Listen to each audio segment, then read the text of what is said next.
Hey guys, this will be the game that I'll be doing a giveaway for. I have 5 copies, I believe, that I'm going to be handing out, but I'm not going to do the video yet. I'll show you guys the video. Actually, it should be up later today. But anyways, this game is called Ace of Spades, and just consider this an introduction video to it, and then go watch all the other videos if you want to see some other gameplay footage. This is basically just talking about the maps. So just sit back, relax, and enjoy this video, and then go to check out the other ones if you want to see the giveaway. Arctic Base has some of the best uses of high and low combat. This map effectively uses multiple levels to give each class specific advantages in certain areas. The top side has the most cover for snipers to stay protected, however it's fairly easy to access and is fairly easy to flank opponents. Zombie mode can be a little bit frustrating because of how difficult it may be with a large group holding down the top side. Whenever I'd find a way up as a zombie, someone else would find their way up and destroy the path that I had created. Block Nest is another snowy map, and it contains a giant dinosaur and a couple other gorillas to help add some variety to this otherwise very closed map. Action is tight and typically congregates in the center. This can be a nightmare in the zombies mode, as you'll find there's not very many places you can hide. The hills leading down to the bowl of the level can offer some pretty incredible sniping locations. Many times battles will rage in the center, allowing a crafty sniper a lot of easy kills. Keep in mind the circular design of the level outside of the hills will allow anyone sniping to be flanked. Brand Castle visually is the most appealing to me. The design of the level is huge, and the castle is not only unique, but it becomes the focus of the level placed smack dab in the middle. There are many ways in and out of the castle, but miners can be used extremely well, especially inside the castle. I particularly love zombies on this map because the hills of the north provide great underground protection. I've come up with a lot of zombie strategies, and I've had a lot of success implementing on this map. Castle Wars never really seems to play out the way it should. There is a terrific underground path that seldomly is used, as for most fighting is done on the opponent's castle. Typically one team acts as the aggressor and the other team will sit back. It's really not the best deathmatch map, nor is it great for zombies, as everyone hides up top gearing for a long and slow fight. The respawns put zombies discouragingly far away, making it difficult to hop back into the action. However, it seems to be a better fit for CTF and demolition style games.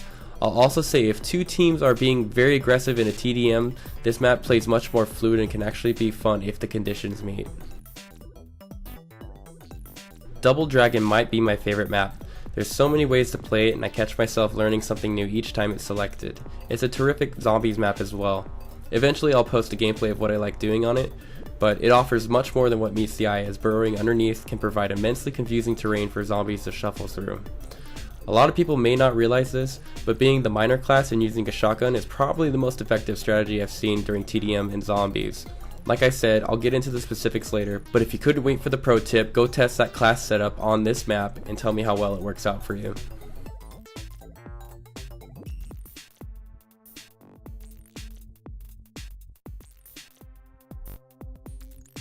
Highsville is one of the best and worst maps in the game depending on what game type you play.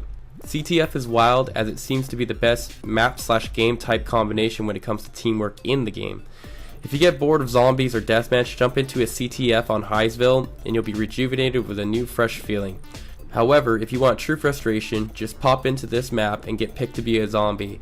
If the other team's a bunch of assholes, they'll all be using the jetpack, and good luck getting to these guys without overwhelming numbers, as they will quite easily hop from tree to tree or house to house until you rage quit out of frustration. London is still a little mysterious to me, as I don't get a lot of chances to play on it. For one, it seems to me that this map actually might get scrapped and possibly remade in the future.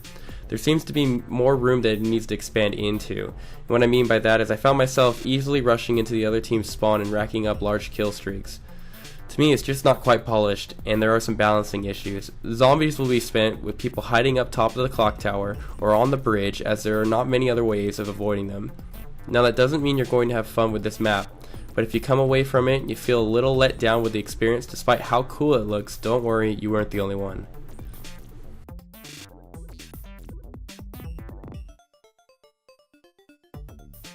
Lunar Base is a big step back to really old FPS games for me. The low gravity and huge jumps are reminiscent to classic shooters I played as a kid. The map itself is uninteresting since, well, you're on a crater on the moon. I'd wish for more structures to play on top of in this map, but overall it seems to be a favorite for demolition players. I can't really judge it too hard since it appears to be loved by gamers that play a game type that I often don't play.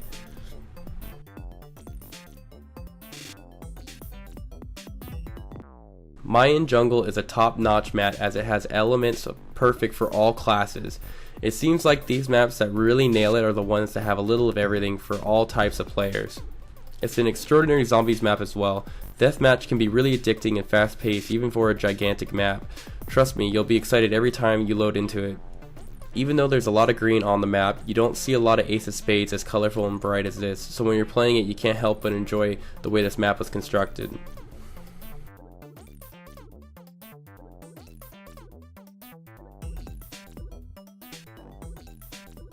Spooky Mansion, last but not least of the maps, offer a very cool close quarters game type.